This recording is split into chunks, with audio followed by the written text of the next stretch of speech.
Olá, estamos em mais um podcast Sem Mais Excelência. Meu nome é Warner, mas você já sabe disso. Do meu lado esquerdo, sempre, o Robin, quero dizer, claro que não, o nosso amigo Dr. Forbes. Boa tarde, pessoal. Mais um episódio aqui com a presença ilustre. O Dr. Alan vai apresentar.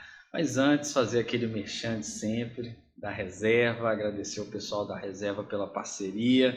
E você que quer comprar reserva, vai lá na Reserva Lourdes, procura lá o gerente Petros, que ele vai dar toda assistência para vocês. Com você, Alan. Boa tarde, pessoal. É um prazer, estamos com mais um episódio do nosso podcast Sem Mais Excelência. Gostaria de lembrar a todos para se inscrever no nosso canal, deixar o like, fazer um comentário, é muito importante para a gente, e compartilhar com os amigos, familiares. Ativar o sininho. Ativar o sininho, né? Hoje estamos aqui com um convidado especial, querido, Dr. Jaime. É um prazer recebê-lo aqui. Seja bem-vindo, pode fazer a sua apresentação. Muito obrigado. Eu quero dizer da minha satisfação estar aqui neste programa Sem Mais Excelência. Sim. E espero contribuir de alguma maneira, mesmo bastante modesta, com o objetivo de informar aos espectadores do podcast alguma coisa de muito interessante, desmistificar algumas coisas com relação à magistratura, ao direito de modo geral, e estamos prontos para poder prestar essa colaboração. Excelente, excelente. Antes de iniciarmos, primeiramente, se apresente. Quem é o senhor? Por que o senhor está aqui, né?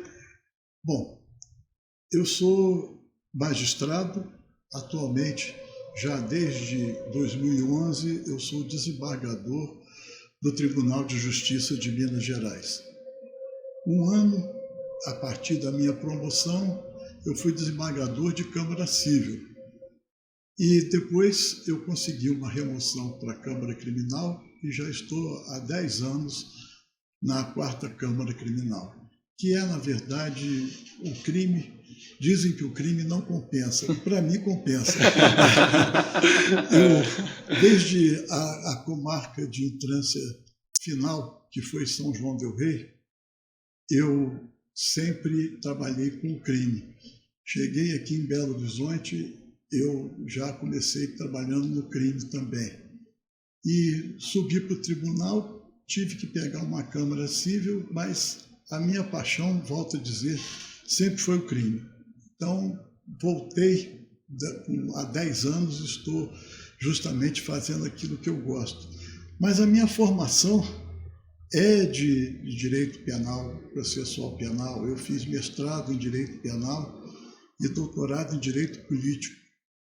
Então, o direito público aí é realmente aquilo que eu gosto, que eu tenho paixão. E dessa forma eu procuro desenvolver o meu trabalho com a humildade que eu sempre peço a Deus, que errar, eu sei que eu vou errar. Sempre eu soube que eu iria errar, e isso não é surpresa nenhuma para nós, seres humanos falíveis.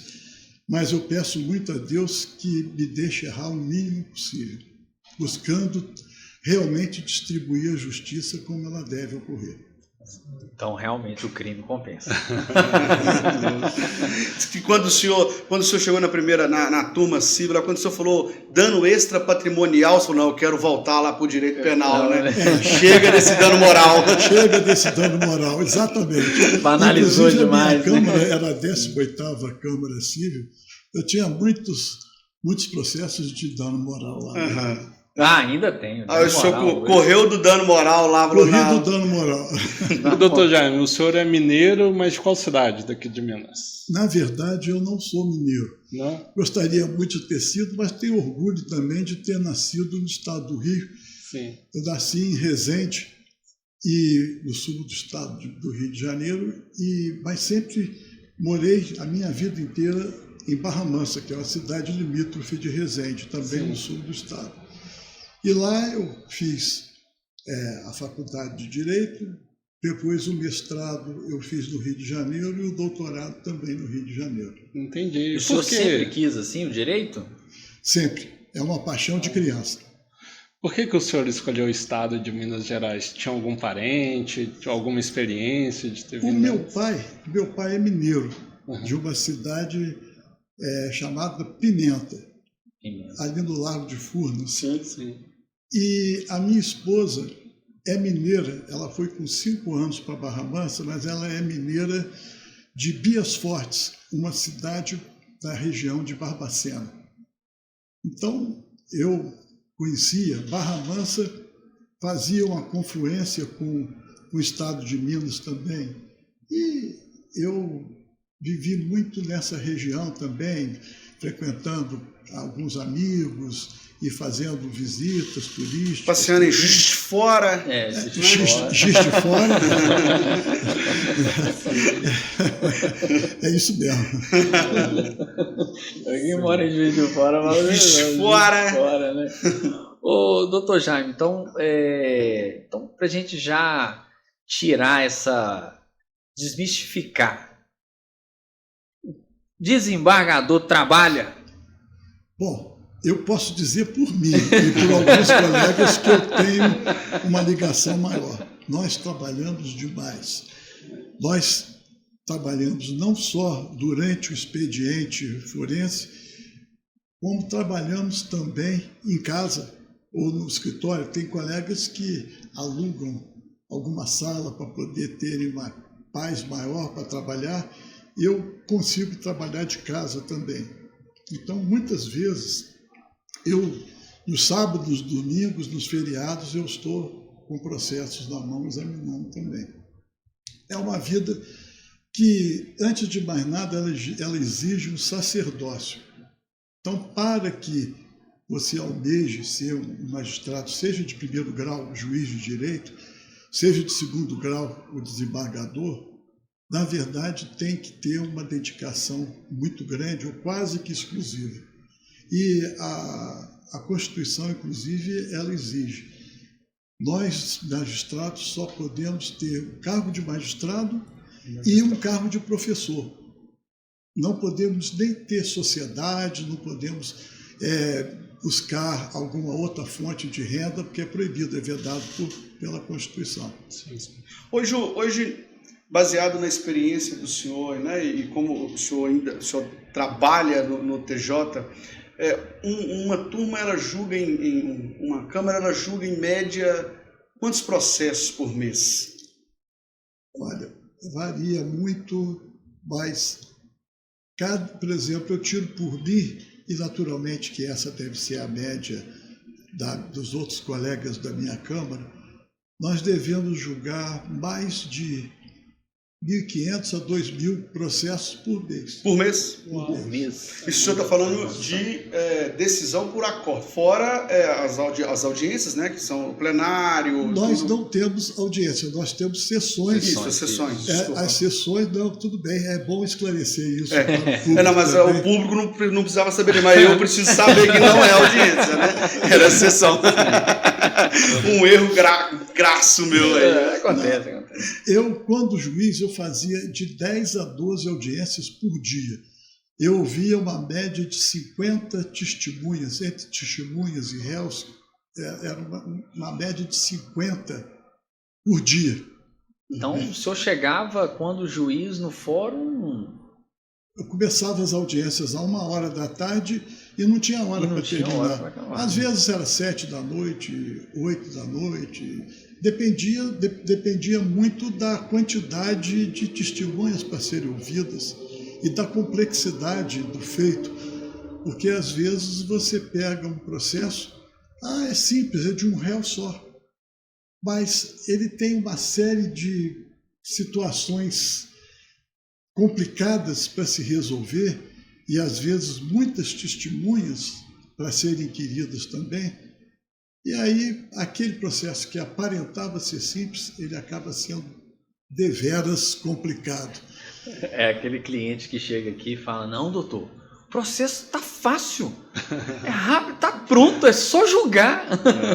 Não agora, é assim, né, doutor Jaime? Por outro lado, eu quando cheguei foi na vara criminal aqui de Belo Horizonte, que eu fui juiz na 11ª e depois me removi para a 2ª criminal.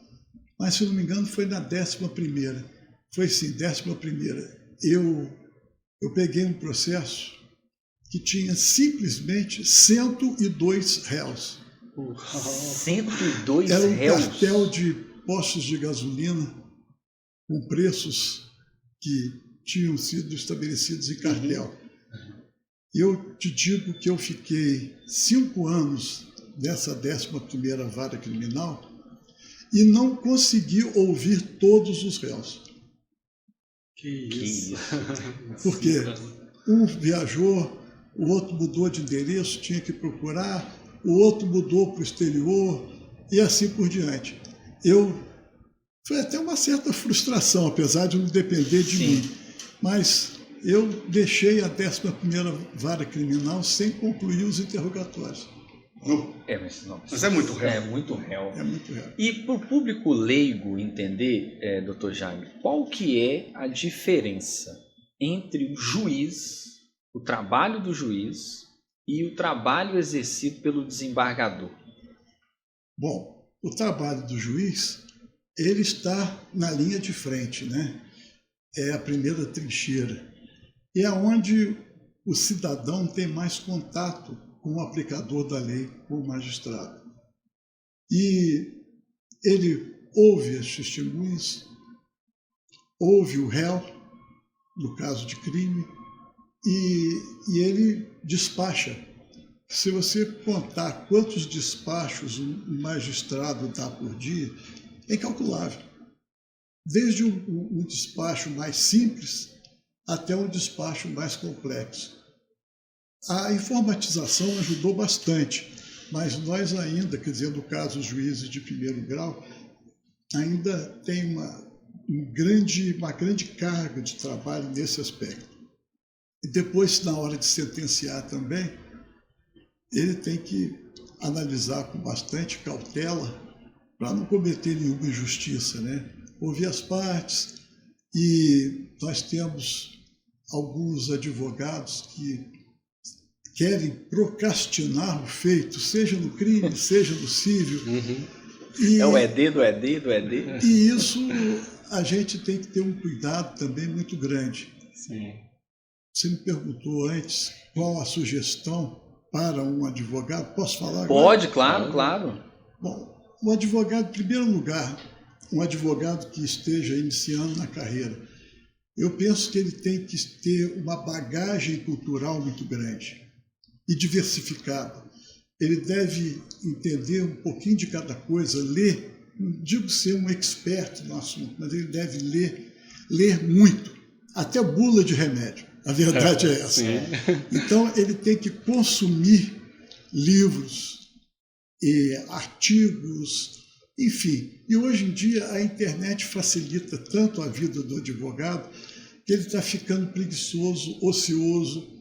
Então, não diria só a internet de modo geral, te interrompendo, mas a inteligência artificial hoje está sendo um problema que está causando uma deficiência na qualidade do serviço da advocacia muito grande. E ele lendo, além dele adquirir um conhecimento vasto e variado de preferência, ele aprende um raciocínio lógico, porque você vê que o advogado, alguns, eles não conseguem concatenar uma ideia inteira, principalmente esses novos que estão chegando, porque as faculdades recebem o indivíduo no primeiro período da faculdade e deixam ir até o último período e ele sai diplomado. Lógico que tem exceções, evidentemente, né? Mas ele sai diplomado, cheio de esperança, e não vai conseguir um resultado bom no ramo profissional. É porque esse desenvolvimento. A qualidade, eu vi o advogado Cacai, né, que é um grande advogado, ele fala que, assim, obviamente, o livro com conteúdo jurídico é muito importante, né, você ler, mas ele fala que a maior leitura dele hoje são outros tipos de assuntos, justamente para adquirir um conteúdo, toda essa informação periférica ao direito. Conhecimento geral, melhorar também a questão de formular o raciocínio e a oratória, principalmente na hora que ele vai fazer de uma sustentação. A oratória é primordial. Primordial, né? Não é que nós vamos levar em consideração a oratória, mas uma boa oratória facilita o entendimento dos jogadores que estão ali, naturalmente, e a veemência. Tem casos que exigem da parte do advogado ser mais veemente, e ele sabendo dosar na hora certa, no momento certo, a entonação que ele vai entregar, jurídico, né? Isso é muito importante. E com isso que a gente vê demais, como eu disse, frases que não chegam a ser concluídas se perdem. Conectivos eles não conhecem, de modo geral. Pontuação. Parágrafos muito longos, pontuação que não existe. Sim. Erros de português que deixam qualquer um. Se Camões fosse... Camões deve estar se contorcendo no túmulo. Não vou falar nem Camões, eu vou até falar o Ariano Suassuna. Também. O Ariano Suassuna, ele fala, uma menina foi questionar um livro dele, ele falou assim, olha, se você achar um erro de português aí no meu livro, você pode queimar todos. Mas essa má qualidade dos advogados, principalmente nas últimas gerações, conforme o senhor disse, e até guardando as devidas proporções, né, que nós não podemos generalizar isso, sim, claro, mas isso, eu vejo que isso vem muito da comercialização das faculdades. Porque hoje, antigamente, sempre falava assim, quantas faculdades tem em Belo Horizonte? Era 4, 5, todo mundo conhecia o que? Era Milton, PUC, era Milton, Federal, PUC, Newton, UNA e FUMEC. Pronto. E depois que entrou, né, a UNA... Não, chegou, Belo Horizonte, não sei atualmente, mas eu posso falar, há 3 anos atrás eu fiz uma pesquisa, em Belo Horizonte tinha 17 faculdades de Direito. Sim. Assim, e aí virou um comércio. Mas a base, a verdade é a seguinte, a base começa lá atrás. Começa nas primeiras letras. Sim. Então, o indivíduo vai capengando durante todos esses cursos. Quando chega à faculdade, ele já chega com muita deficiência. É verdade. E na faculdade, então, aí que a situação muda. De repente, hoje em dia, eu já soube que tem faculdades, não me pergunte qual, porque eu não sei dizer, mas soube que tem faculdades que você apresenta só uma dissertação e você foi aprovado no vestibular. Não duvido, não. Tem até as instituições, algumas instituições de ensino, que a monografia de conclusão de curso, você não precisa fazer a apresentação dela mais. Só depositar. Era levar para a banca, agora é só depositar. ter questionamentos que já seria um bom teste para a fase de produção oratória. Né? Tem muitos que gastam dinheiro, que às vezes, muitas dessas faculdades, ou todas essas, quer dizer, todas essas que trabalham dessa forma, que com a clientela mais deficitária, né? O aluno mais deficitário de conhecimentos.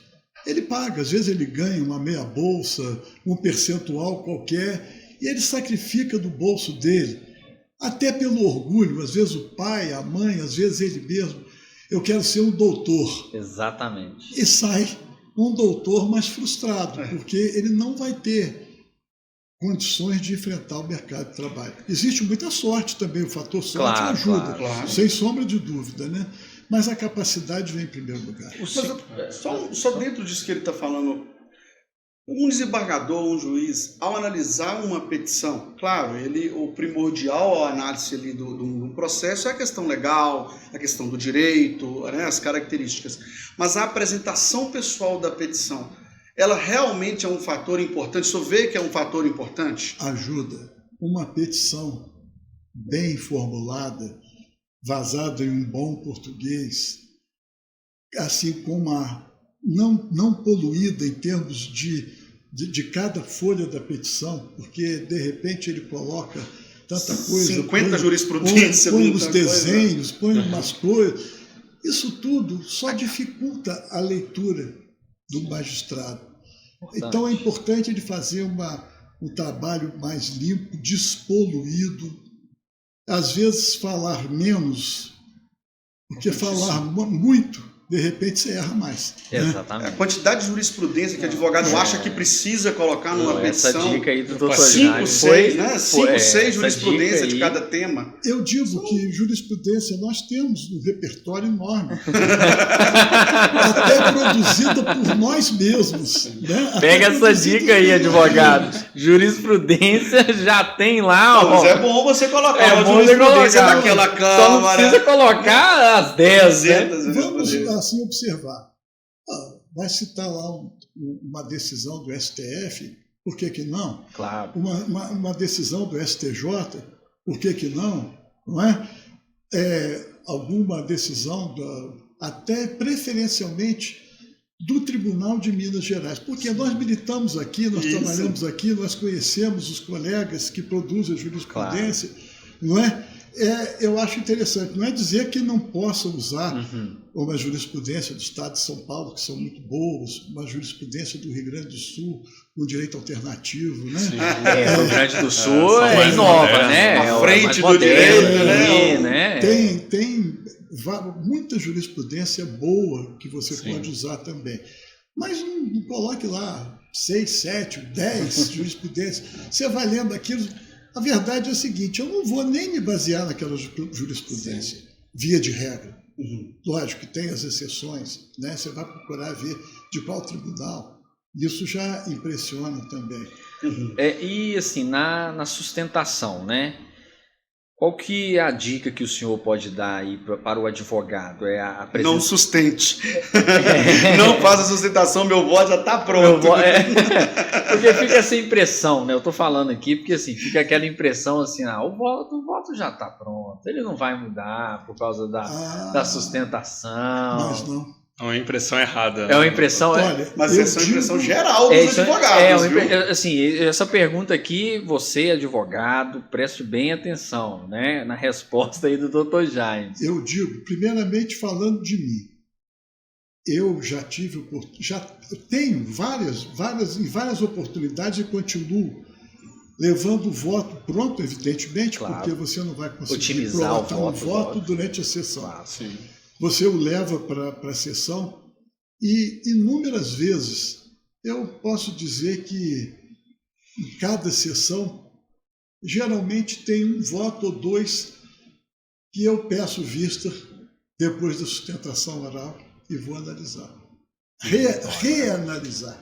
De acordo com a fundamentação apresentada na sustentação, eu vou reanalisar depois. Mas isso é comum, isso aí não é nenhuma situação de demérito para o magistrado.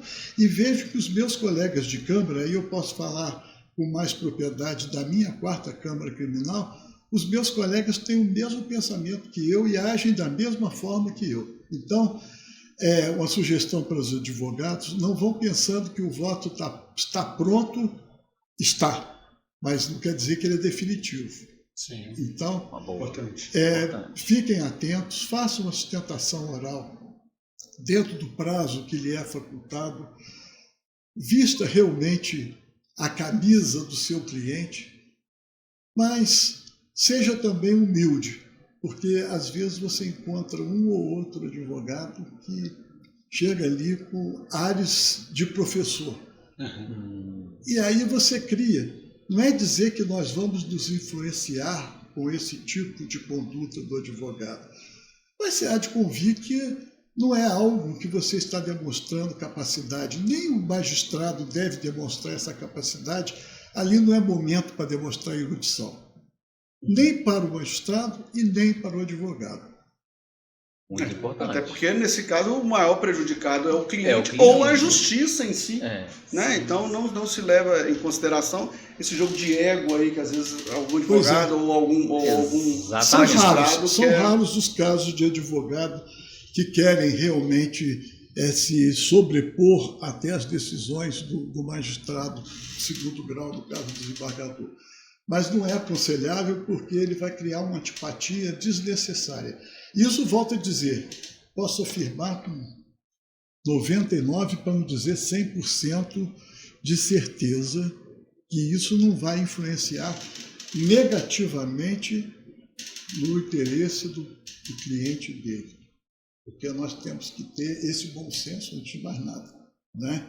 Julgar pelo que o direito, pelo que a lei estabelece, pelo que a sua consciência estabelece. Então, mas o advogado, ele vai ser uma pessoa que já vai ser uma presença não tão agradável. E isso é importante também, né? Quando você vende alguma coisa, no caso, vender a sua defesa, no bom sentido, por favor. Claro, né? não, claro. Quando você vai vender a sua defesa, você tem que ter a preocupação de todos os aspectos, né? Uma empatia com o magistrado, a própria oratória que nós estávamos falando aqui antes, a própria petição que ele apresentou, no caso, as razões de recurso ou contra-razões, ele apresentar também da forma, como eu disse, límpida, clara, bem fácil de se ler. Eu digo, tirando o juridiquês, que nós estamos abolindo bastante. Tem algumas expressões que não há nem como também você tirar, extirpar do seu cotidiano, né? Data velha, por exemplo. Pasme, né? excelência. Pasme eu gosto de usar. Usavam muito para chamar a atenção do juiz. O pasme eu gosto de usar. Pasme, excelência. Doutor Jaime, tem quantos anos já de profissão de magistratura? Contando o período de magistratura, eu ingressei na magistratura. Como eu estava dizendo, eu preferi fazer o concurso da magistratura aqui no estado de Minas Gerais, porque eu sabia que a qualidade de vida para mim e para minha família seriam muito melhores do que no estado do Rio e talvez em outros estados da federação. Então eu vim consciente para cá, fui feliz, consegui ser aprovado no concurso e tomei posse no dia 3 de outubro de 1989, do longínquo ano de 1989. Ano do meu nascimento. E assumi a magistratura em 3 de outubro, como eu disse. Em 15 de novembro, eu estava na minha comarca, no caso zona eleitoral também, eu estava fazendo a eleição para presidente da República, primeira depois do período revolucionário, né? Com a redemocratização, eu estava fazendo a eleição do Collor naquele ano. Nossa. E dali, a vida inteira, né? Sendo juiz eleitoral também e juiz de direito. E foi assim que a gente foi galgando, passando por comarcas do interior. E, para mim, quanto menor a comarca, era mais interessante, como eu volto a dizer, pela qualidade de vida. Sim. Mas peguei uma primeira comarca que tinha 400 processos em andamento. Pedralva, no sul de Minas. Eu digo que se Xangri-Lá existe, lá é o Xangri-Lá. Da minha casa, ao terminar o expediente do fórum, eu ia para minha casa, ela ficava no alto de uma colina, e eu tinha uma varanda que eu ficava contemplando a serra lá ao longe. Então eu via o pôr do sol, o anoitecer, maravilhoso. Quando a chuva caía, começava lá, eu via a chuva vir até encontrar a minha residência. Um lugar maravilhoso. Depois eu fui para Andrelândia, a segunda comarca, que é entre Caxambu e Juiz de Fora. Foi outro lugar maravilhoso. O senhor tomou a água da beleza lá em Caxambu, a água da juventude, lá no Parque das Águas? Eu sempre estava perto das estações de água. A primeira comarca, Pedralva, eu estava a 50 quilômetros de São Lourenço. Isso, de São Lourenço. A segunda comarca, eu estava um pouquinho mais, 115 quilômetros de Caxambu. Mas a situação era tão difícil na época para nós trabalharmos, nós que eu digo todos os operadores do direito, tinha uma Xerox, uma máquina de Xerox, no Colégio das Freiras, em Andrelândia, e outra na prefeitura. Havia oportunidades que as duas estavam. Então, para se tirar uma Xerox, tinha que andar 115 quilômetros para ir a Caxambu tirar uma Xerox. Incrível, né? São coisas que... E aí o senhor compara com a facilidade que é hoje. Esclarecer para os jovens, né, que é Xerox. Xerox era uma máquina que você colocava um papel e saiu idêntico a ele. Antigamente chamava fotocópia. Fotocópia. Virou Xerox por causa da marca Xerox. Na nossa época de estagiário, nós tirávamos cópia com... Scanner. Não, eu tirei foto. Não, foto com máquina. Tá. Eu cheguei a tirar foto com a máquina. Eu tenho até ali ainda, nas minhas coisas, o meu scanner bastão. Você passava na primeira comarca, a delegacia de polícia civil ficava ao lado do fórum. Tinha só uma rua separando. Nós não tínhamos telefone no fórum. Então, para a gente fazer uma ligação para o tribunal aqui, tínhamos que ir até a delegacia. Se estivesse chovendo, apanhava chuva, pegava o guarda-chuva e ia até... Era um trecho pequeno, como eu disse, atravessar uma rua. Mas você chegava lá, tinha uma folha de papel ao maço aberta e todos os dados para você preencher ali. Nome, horário, o telefonema era dirigido a quem e depois assunto. Quer dizer, como é que você vai dizer, às vezes, um assunto particular, confidencial, você vai colocar ali naquele papel ao maço, você vai colocar. Você preenchia tudo e a pessoa não atendia o telefone do outro lado. Você veja como é que as coisas evoluíram, né? Sim. Realmente, hoje nós temos todos os recursos. A informatização ajudou muito. Nós temos sessões no tribunal presenciais, claro, mas nós temos sessões também por videoconferência, que o advogado tem mais conforto. De repente, ele não precisa vir até Belo Horizonte, às vezes ele está numa comarca de grande distância, e ele pode fazer sustentação oral de lá, né, por videoconferência, isso é permitido. Isso é bem bacana e mesmo. Isso facilita. Ou então ele subestabelecia antigamente para algum advogado da capital fazer esse trabalho. Exatamente. Não é? Então, democratizou-se muito, facilitou a vida do advogado, naturalmente da parte, porque a parte, quando custeava a vinda de um advogado na capital, todas as despesas, combustível, alimentação, talvez até hospedagem, né? Isso já trouxe uma economia muito grande. E falando em evolução, doutor Jaime, o senhor, né, muitos anos, o senhor entende que o sistema processual penal brasileiro, ele de fato precisa passar por alguma atualização, porque gera na sociedade uma certa questão de impunidade, né? Em determinadas situações, em determinados crimes. O senhor acha que precisa de fato... A gente vê aí, teve reforma trabalhista, teve a reforma da Previdência. O que o senhor acha em relação... Precisa mesmo de evolução no sistema processual? De modo geral, nós temos boas leis. Às vezes nós não temos como aplicar, como deveríamos aplicar essa lei. Tem situações que eu não consigo aceitar. Eu acho que dai a César o que é de César. Então, verdade, se o réu ele tem direito a estar no determinado regime prisional, e não lhe é facultada essa oportunidade de chegar àquele regime prisional, porque não tem vaga no sistema prisional, de ofício, eu determino que ele seja progredido de regime. E cabe aí ao sistema penitenciário cuidar dessa parte. Não é minha. Mas eu não posso prejudicar o cidadão que tenha aquele direito, não posso prejudicá-lo. Então, situações assim, que às vezes acontecem, não é pela desídia do magistrado. A situação é que, às vezes, o sistema, de modo geral, ele está envolvido de uma tal forma que é difícil você atingir o âmago da questão. Então, são casos que você tem que combater um a um. E eu penso que, dessa forma, eu busco fazer justiça. Muito bom. E às vezes, nem sempre nós temos oportunidade, já que nós entramos por esse lado, situações a gente tem nesses anos todos colecionadas, né?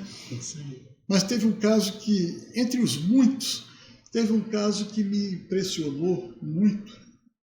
Foi de um rapaz que ele foi interrogado, era roubo, mas ele estava, na verdade, sabe aquele tipo de paletó que chamavam de japona? Japona.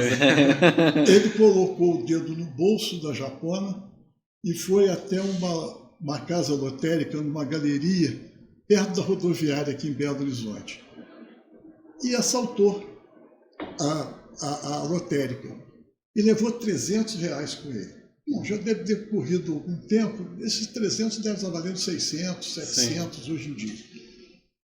E eu fiz o interrogatório dele, era para ele ser levado de volta para a carceragem do fórum até aguardar o momento de ser levado para o presídio. Mas, como era a última audiência do dia, eu resolvi conversar com ele alguma coisa e ele pegou e comentou comigo: doutor, eu não era para estar nessa vida não, sabe? Mas no dia do fato, eu fui com dinheiro contado só para passagem de ida até Ipatinga, porque me ofereceram um emprego lá. E eu cheguei lá, a vaga estava preenchida. Eu tive que esmolar para pegar um dinheiro e voltar para Belo Horizonte. Mas aí, chegando em Belo Horizonte, eu tenho 2 filhos, doutor, um de 10 e um de 5. O de 5 anos é diabético, em alto grau, e ele costuma ficar com os tornozelos inchados e tem que pegar medicação que ele conseguia, não sei com quem, mas gratuitamente, e às vezes não conseguia. E ele estava preocupado que ele tinha que levar a medicação, até acho que eram as fitas de leitura do grau de diabetes, da intensidade do diabetes. E o outro filho, com 10 anos, ele chegava em casa, o filho perguntava: e o pão, pai? O pão. Você não trouxe o pão? Eu estou com fome, eu quero comer. Ele me traduzindo essa realidade que ele estava passando. E aí, o que aconteceu? Doutor, eu precisava levar alguma coisa para casa. As fitas para o menino, as fitas para medir o grau de diabetes, a quantidade de diabetes, e eu precisava levar para o mais velho, para a família, pelo menos alguma coisa para se mastigar. Então eu me desesperei mesmo, doutor, eu fiz isso. Aí eu mandei investigar, ele foi embora, peguei os dados dele, mandei investigar a situação. E ele disse assim: a minha esposa está com os pais dela e as crianças, porque eu estou preso, e a situação é essa. Eu mandei investigar tudo, mandei a esposa levar a criança. E você não pode fazer isso sempre, mas esse caso foi uma situação e me condoeu mais de perto, porque eu sou diabético. Sou diabético tipo 2, a criança tipo 1, naturalmente. E o meu promotor, na época, um filho diabético também, juvenil. Quem não é diabético hoje, né? Aqui nós temos um apresentador diabético. Eles estão prestes a ficar, a gente fala para diminuir açúcar, eles não reduzem até, né? Atenção aí para vocês dois. E aí, eu conversei, mandei saber, a esposa confirmou tudo, direitinho a situação. Eu me conduí, eu mandei comprar 2 caixas das fitas, o meu promotor conseguiu, o filho namorava uma enfermeira, então conseguiu também uma quantidade de medicamento para o menino. Resolvemos a situação premente. Não quer dizer que nós sejamos os salvadores do mundo. Claro. Foi uma realidade ali momentânea. E uma criança, você vê uma criança sofrer, padecer. Eu não cheguei nem a ver a criança. Foi a minha equipe que realmente se inteirou. Nessa época eu era juiz da 11ª Vara Criminal. E aí eu conversei com o promotor e conversei com o defensor. Falei: eu vou mudar tudo, nós vamos fazer alguma coisa que facilite a vida desse rapaz. Roubo, a pena é muito alta. Nós vamos tentar fazer com que eu dê uma pena de furto para ele. Vai estar equivocada. Se isso cair no tribunal, na época eu era juiz, eu vou ter a sentença reformada. Exatamente. E eles não vão querer saber por quê, porque não tiveram essa oportunidade que eu tive. E justiça não é o lugar de fazer esse tipo de gentileza, de atenção, Exatamente. de benemerência. Mas nós fizemos esse acordo e eu dei uma pena mínima para ele, e pelo tempo que ele já estava preso, ele podia sair. Você precisava ver o quanto que esse rapaz chorava, mas chorava de escorrer as lágrimas e dizendo: doutor, eu fui da seleção mineira de taekwondo, eu fui vice-campeão brasileiro, hoje eu estou aqui desse jeito, preso, sem dente, acabado, meus filhos passando por essa necessidade toda. Falei, então aproveite essa oportunidade que você recebeu. Isso aí não foi o magistrado, não foi o promotor, não foi o defensor. Isso aí você considere como a mão de Deus que te ajudou nesse sentido aí agora, e se emende para que você não volte a cometer qualquer deslize novamente, né? Porque aí você vai perder a sua primariedade. Então, são situações assim que a gente, às vezes, esse crime, se fosse considerar o roubo, se o tribunal fosse tomar, hoje já estaria prescrito, né? Mas é uma situação que o juiz tem que usar muito também da alma, da sensibilidade também. E a gente não sai fazendo essas cortesias por aí. Nós não temos nem tempo para isso. E como desembargador, você não tem nem contato com a parte. Porque o juiz ainda tem o contato com a parte. Pelo menos ele interroga. Claro. Né? Pelo menos ele ouve as testemunhas. Até é mais dinâmico nesse sentido. Nós ficamos muito isolados em gabinete também. Nós não temos esse contato, quando muito com os advogados. Sim, realmente. Não, mas foi muito importante até para as pessoas entenderem que tirar aquela visão do juiz, que o juiz ele não está atento às demais circunstâncias, aos aspectos sociais. Aos aspectos sociais, né? O juiz antigamente, antes de eu entrar na magistratura mesmo, o juiz ficava encastelado, ele não se misturava com o povo. Ele era uma figura diferenciada na sociedade. Eu acho que ele é uma figura diferenciada pela função importante que ele exerce, como o promotor também exerce, como os operadores do direito, os advogados também exercem. Você tem que ter, antes de mais nada, uma linha de conduta. Isso não é só esperado, é exigido de um magistrado, no caso falando da magistratura. Mas você deve, inclusive, frequentar. Eu não digo que você vai frequentar um boteco copo sujo, né? E aí você vai ter o risco de presenciar ou até se envolver numa briga que você não está querendo, situações assim diversas, alguma batida policial que vai encontrar drogas lá dentro, enfim, tudo pode acontecer, mas eu também não estou discriminando aquele boteco copo sujo, não. Sim. Mas eu digo que tem lugares que, na verdade, eles não são nem próprio boteco copo sujo, são antros, né? E o bom senso exige, não é só que o magistrado não frequente esses lugares, mas que o cidadão de bem não frequente. Claro. Não é? Mas o senhor tocou num ponto importante que eu tenho reparado que essa geração ela vem tentando retirar algumas questões formais. Quando eu falo essa geração de novos advogados, ela vem tentando tirar algumas formalidades. Então, por exemplo, o uso do terno, da toga, da gravata, tem um movimento que eles estão... Por exemplo, as sessões do tribunal, as sessões presenciais, o indivíduo tem que estar realmente paramentado, condignamente, como nós também ficamos. Exatamente. A gravata é um instrumento, porque quando você vê que o profissional da medicina, você está na medicina porque destaca-se muito, ou seja médico, seja enfermeiro, de modo geral ele está de branco. Hoje em dia tem algumas outras cores, né? Um verde claro, um azul claro, um rosa, né?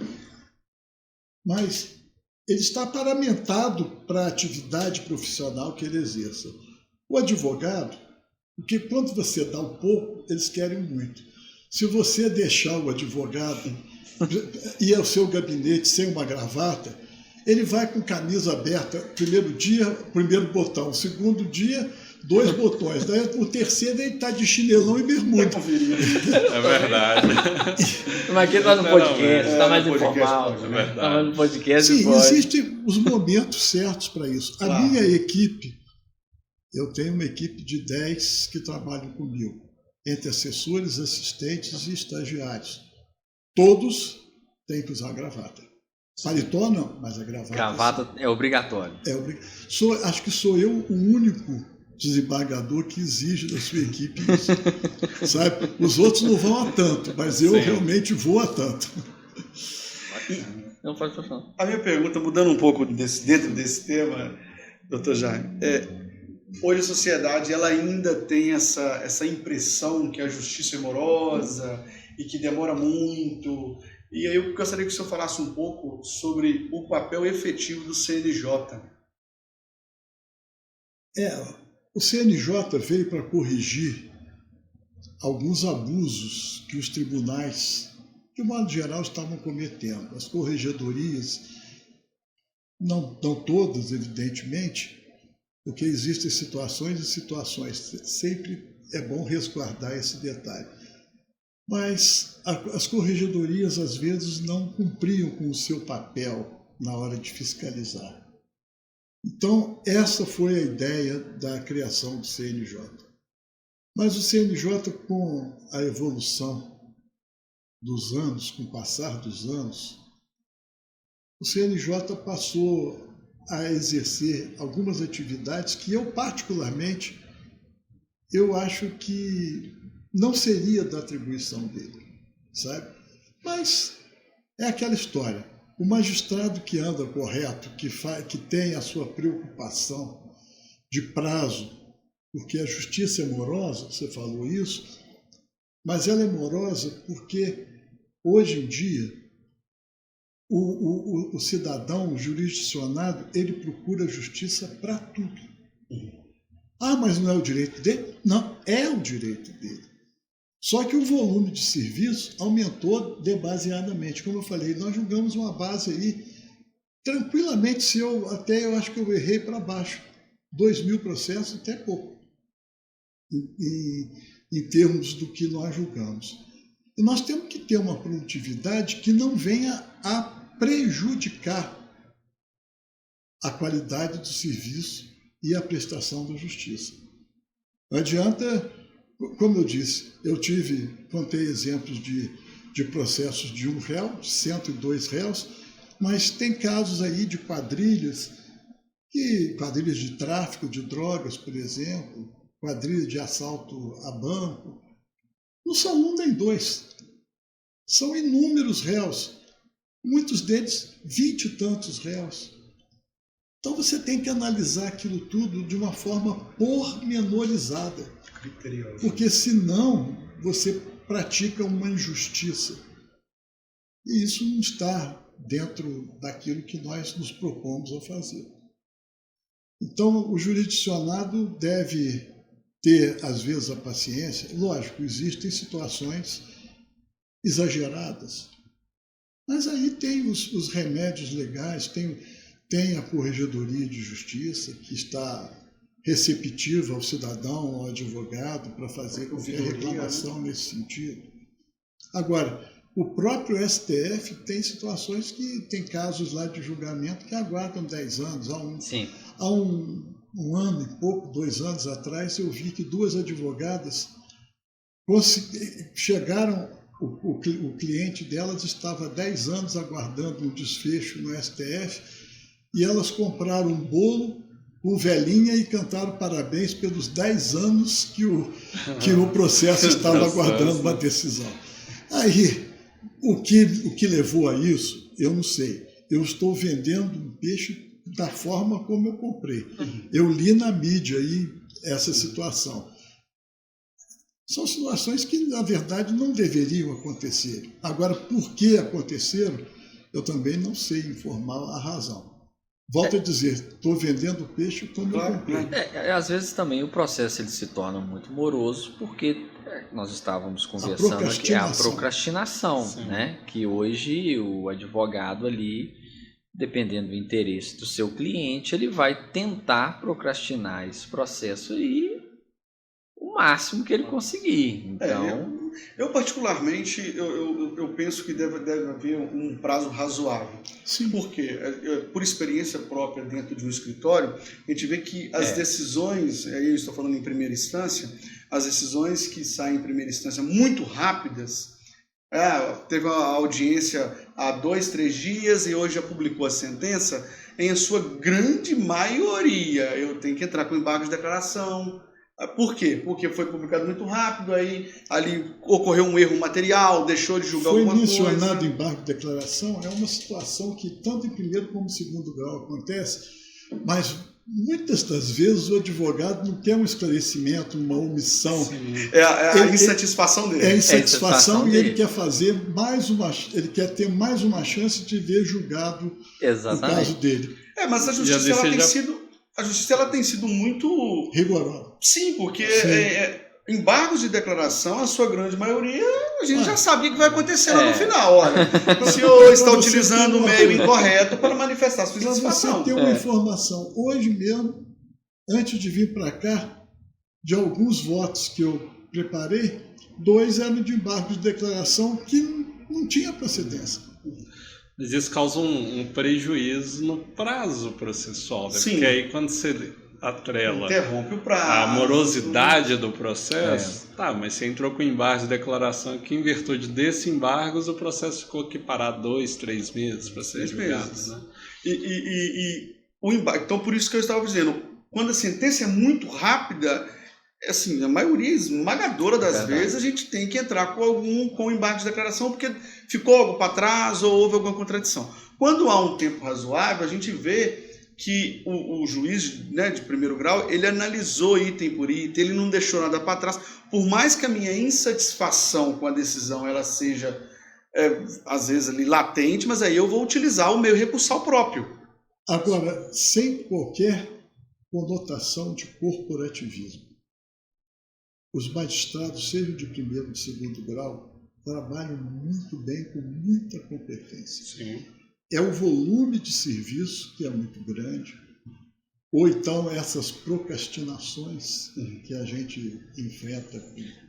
Nós estávamos falando aqui que o senhor atuou na vara civil, por exemplo, dano moral, né? Dano moral é algo que ficou extremamente banalizado. A pessoa ela cai ali no supermercado, escorregou. Exatamente. Processo. Exatamente. Processo. Não, mas é o meu direito. O dano moral hoje é algo que maçante. Mas a justiça ela tem combatido isso. Tem combatido. Os danos morais, a sua grande maioria, quando são coisas dessa situação, tem sido indeferido mesmo, porque estão utilizando a justiça com o fim aí de ir completamente ilícito. Exatamente. Né? Querer ganhar o dinheiro em cima de um fato distante. Mas o CNJ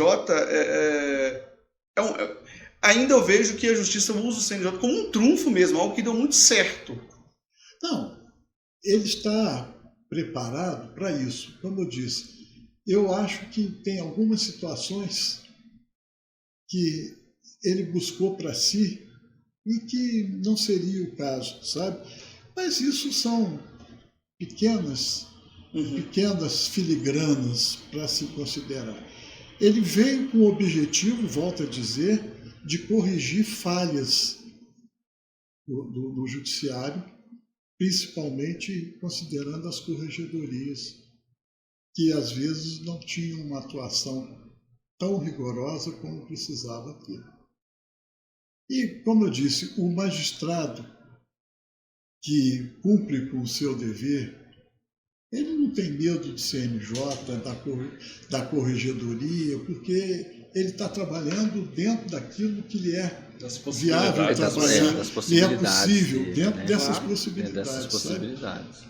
Sim. Doutor Jaime, entrando um pouquinho no aspecto criminal mais específico do tráfico de drogas, qual que é a sua opinião sobre a descriminalização do uso de maconha, da recente decisão que a gente teve, que se a pessoa estiver portando ali até 40 gramas... Foi uma despenalização e não uma descriminalização do artigo 28. O artigo 28 ele continua vigorando para os demais tipos de droga, seja a quantidade que for. Sim. E no caso da maconha especificamente, estipulou-se uma quantidade de 40 gramas.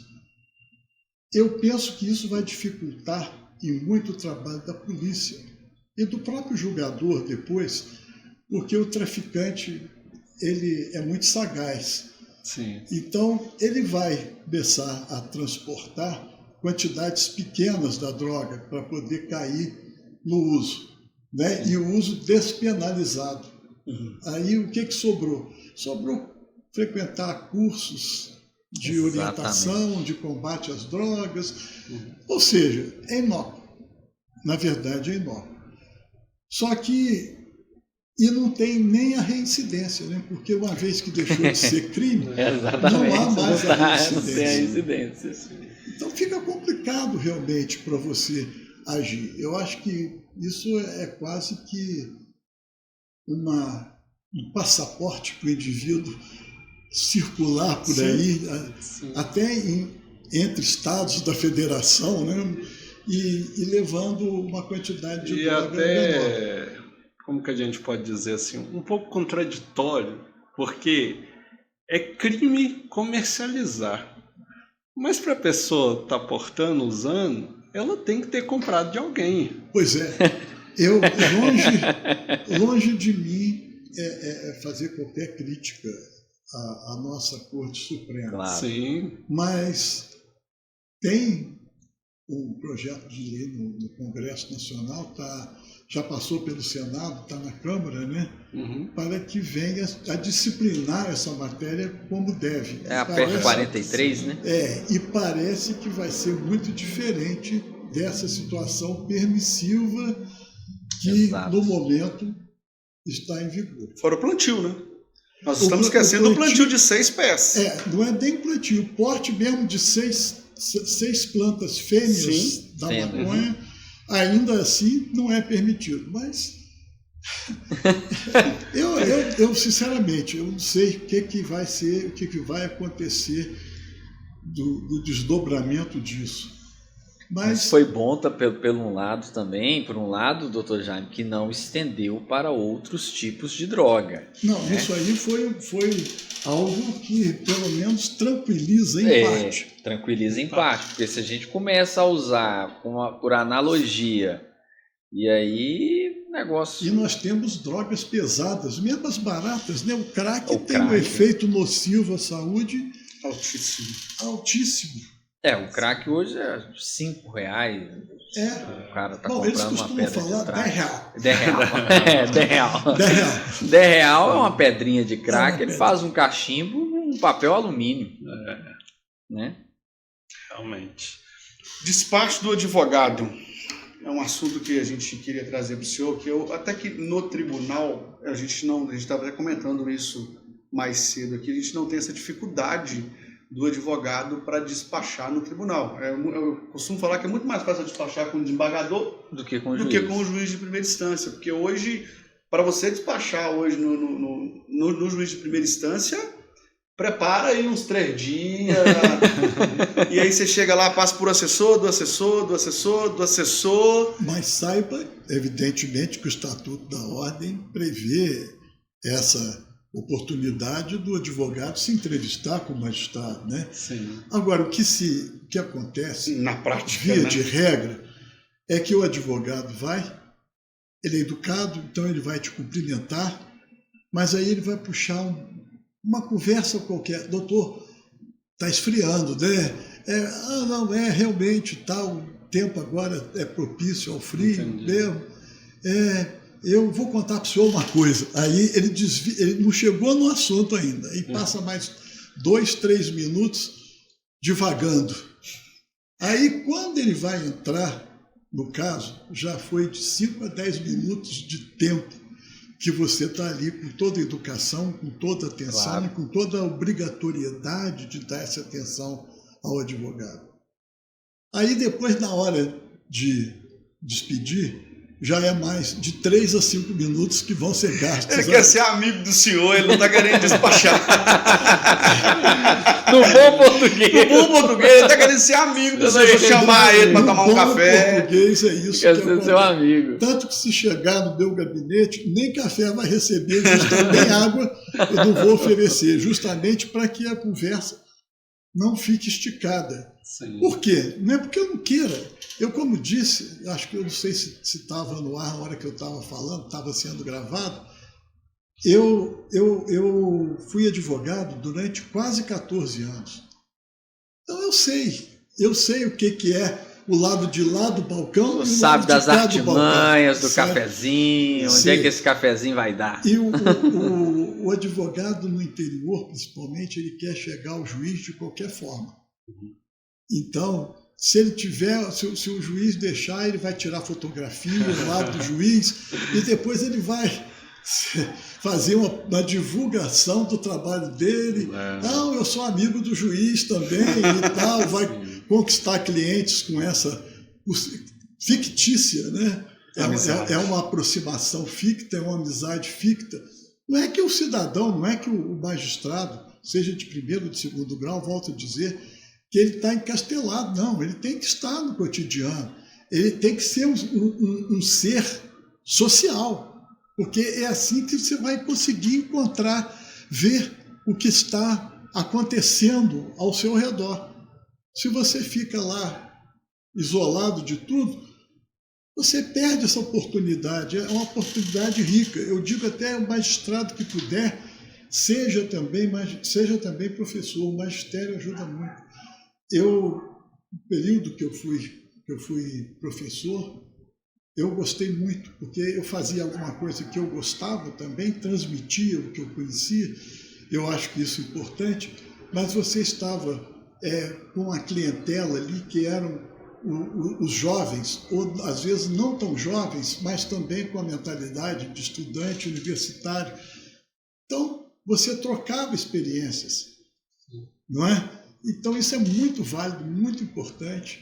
E é uma forma, né? Volto a dizer, de se aproximar do cidadão. Eu percebi, doutor Jaime, assim, que o senhor, pode ser que eu vá utilizar a palavra aqui errada, o senhor é mais, vamos dizer assim, humanizado. O senhor fica mais atento às outras questões, o senhor se atém a outras questões além da prova em si. Exatamente. Né? Porque a prova é o que você tem disponível para você julgar, não é? Mas, seja ela escrita, oral, quer dizer, aí nós vamos considerar até meio de prova interrogatória do réu, por exemplo, uma parte do juízo civil também, ouvir as partes é importante, além das testemunhas, dos exames periciais. Tudo isso você tem que levar em consideração. É todo esse conjunto probatório que você se alicerça para dar a sua decisão.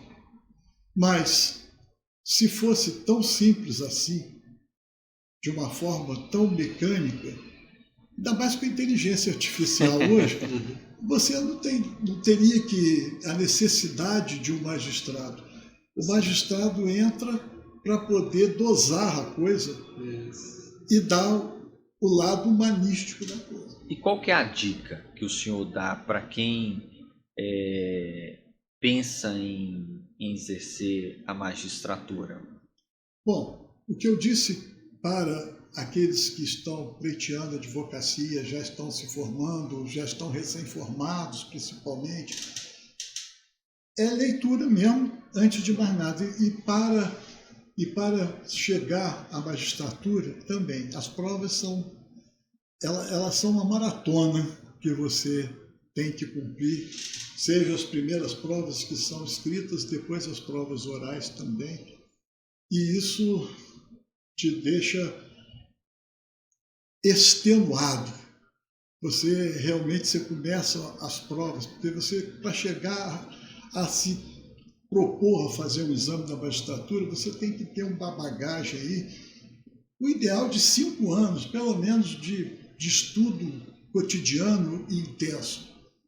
Aí quando você começa a maratona de provas, quando você está na última, já conseguiu ser feliz nas anteriores, você já está quase que um bagaço. Imagina.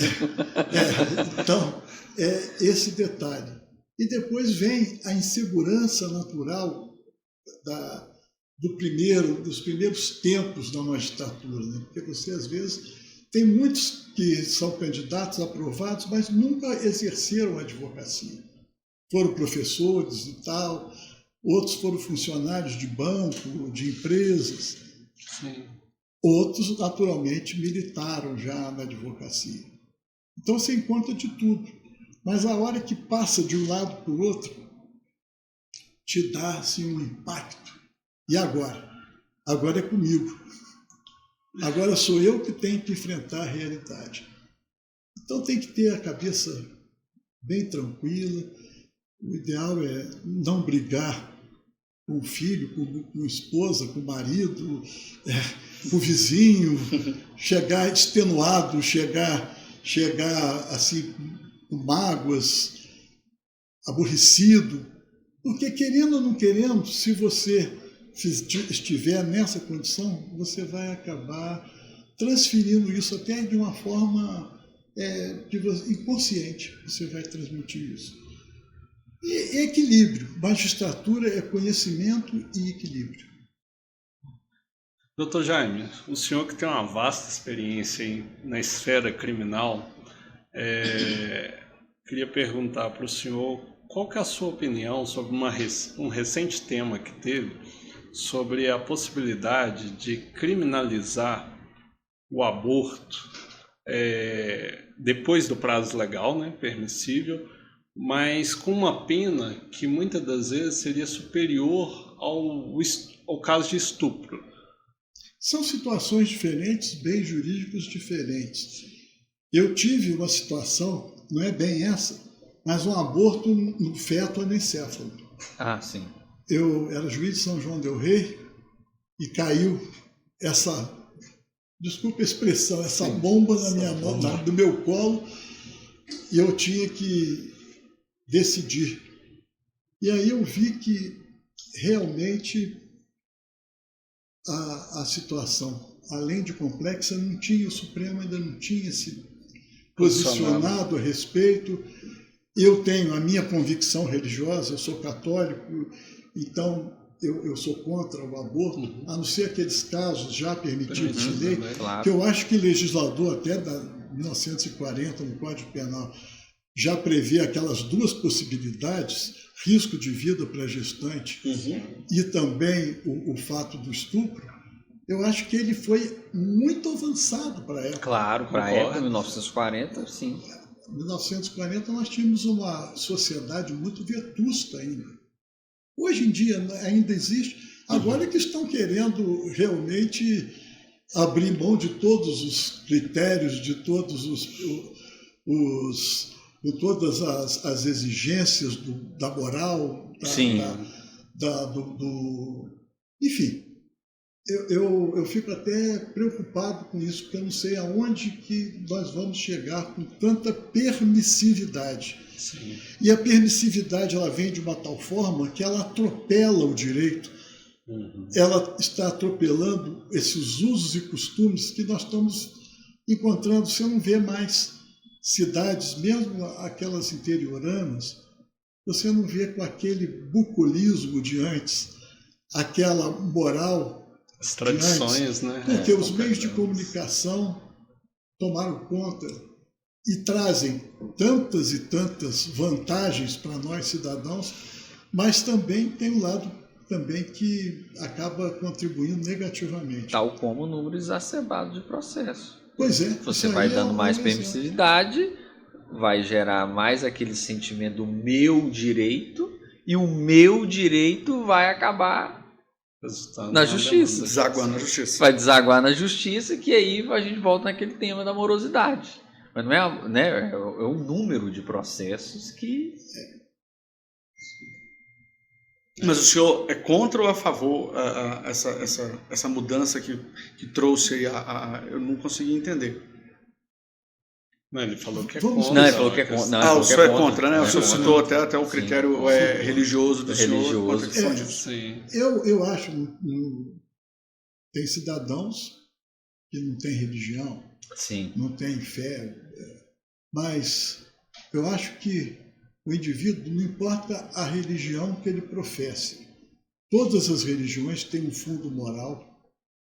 E eu acho que se você se basear por esse fundo moral, tudo bem. Eu sou ateu. Bom, é uma exceção, né? Dentro do universo ainda é uma exceção. Respeito, naturalmente, a Constituição permite que nós exerçamos a religião que quisermos, ou até que não exerçamos nenhuma das religiões, né? Sim.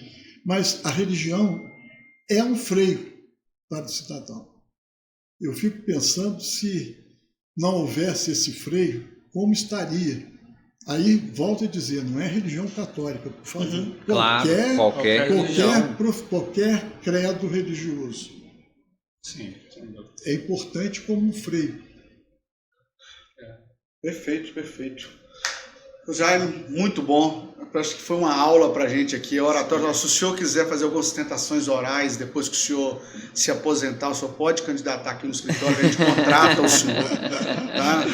Português impecável, né? Você vê, ele fala muito em leitura, o senhor fala muito em leitura, e logo percebe que o senhor é um amante da leitura, até pelo português vasto que o senhor nos prestigiou aqui nessa Eu tarde. digo que a arma do advogado é a palavra escrita ou falada. Verdade. Então, ele tem que realmente primar pelo bom uso do vernáculo. Doutor, já antes de finalizar, nesses 35 anos aí, o senhor pode, assim, falar qual foi o caso mais difícil e o mais emblemático que o senhor teve nesses 35 anos? O senhor tem, né, nesses 35 anos? Eu teria que buscar, eu vou até mudar, porque são tantos e tantos que não me lembro assim, mas teve um caso pitoresco em São João del Rei. O indivíduo parece que bateu na mulher, ou brigou com o vizinho, não sei, por causa de bebida.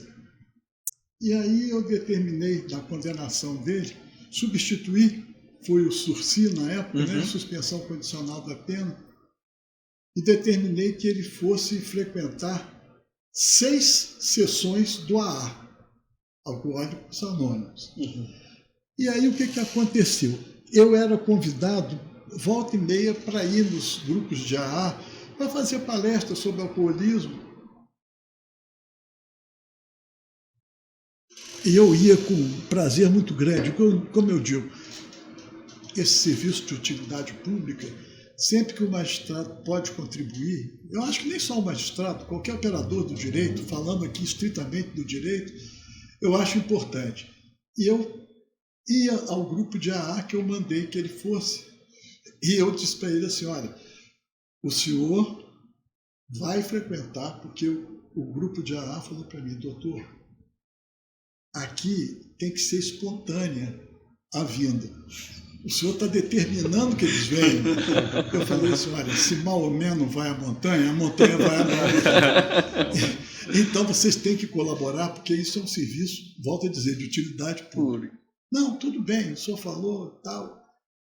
E eu falei para eles, para esse cidadão, olha, o senhor vai assistir 6 sessões do AA e eu vou estar lá e vou ver se o senhor está frequentando. Algumas vezes o senhor vai me encontrar lá. Aí ele saiu assim, chegou na porta da sala de audiência, ele virou, com a simplicidade de um matuto, ele pegou, botou a mão na cintura e falou assim, uai, doutor, e eu que não sabia que o senhor também era chegado numa. Errado ele não estava, né? Eu não sabia que o senhor ia lá dar palestra.